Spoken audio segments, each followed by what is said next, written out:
Hi అండి. ఇవాళ అయితే నేను జున్ను చేయబోతున్నాను. చాలా బాగుంటుంది. అలాగే ఇది మనం చూడండి ఈ ప్యాకెట్, కానీ ఏదైనా పర్వాలేదు, మన ఇష్టమే. ఎసక డైరీ వాడచ్చు, ఏదైనా వాడచ్చు. మరి పాలు లేని వాళ్ళు ఏం చేస్తారని మనకి ఇంట్రెస్ట్గా మనం ఎప్పుడైనా జున్ను తినాలని అనిపించినప్పుడు ఇలా ప్యాకెట్ తెచ్చుకొని తయారు చేసుకోవడం అండి. ఇది కట్ చేసి పాలు మనం ఇలాగా దీంట్లో వేసుకుంటే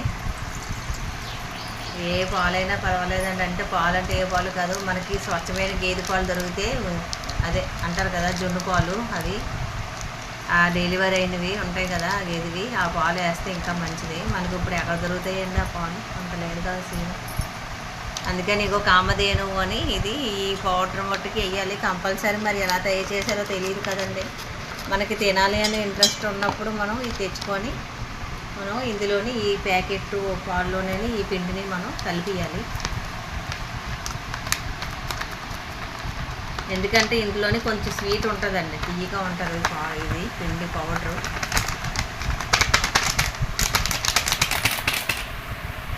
దీన్ని బాగా కలపాలి. కొంచెం మిక్సీ అయిందాక లోపల పాలు ఈ పౌడరు అంతా మొత్తం కరగాలి కదా. ఓన్లీ కావాలంటే మంచి పాల్లో కలిపియచ్చు, ఏదైనా చేయొచ్చు, మన ఇష్టమే. కానీ ఎంతసేపు లేండి, 5 నిమిషాల్లో కరిగిపోయి. అయితే చూడండి ఎంత బాగా కలిసిపోయిందో. మనకి చిక్కగా చూడండి, మనకి చిక్కగా వచ్చేవి పాలు. ఆ పౌడర్ వేసాం కదా, అలాగే ఇందులో స్వీట్ ఉంటుంది. మనం వేసిన ఈ కామధేనువు అన్న దీంట్లోనే కొంచెం స్వీట్ వేస్తాడు, స్వీట్గానే ఉంటాయి ఈ పాలు. అందుకని మనం ఏంటంటే బెల్లం ఎక్కువ వేసుకోకూడదు.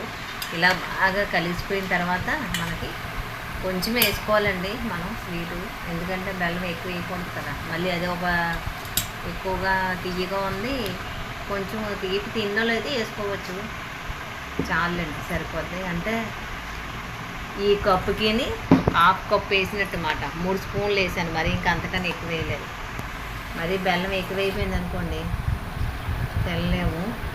కొంచెం బాగా ఈ బెల్లం అన్నది బాగా కరగాలి కదా. మిరియాల పౌడర్ అయితే నేను 3 స్పూన్లు వేసుకుంటానండి. వేసి బాగా కరిగిన తర్వాత మనం కుక్కర్లో పెట్టుకోవాలి. గిన్నెలో నీళ్ళు వేసి కుక్కర్లోనే దీన్ని స్టవ్ మీద అయితే మనం ఇలాగ కుక్కర్లో నీళ్ళు వేసి కింద స్టాండ్ పెట్టి గిన్నె పెట్టి మనం కుక్కర్ పెట్టేయడం మూత. అప్పుడు మనం విజిల్ పైన ఎట్టకూడదు, మనకి వేగా అయిపోతుంది.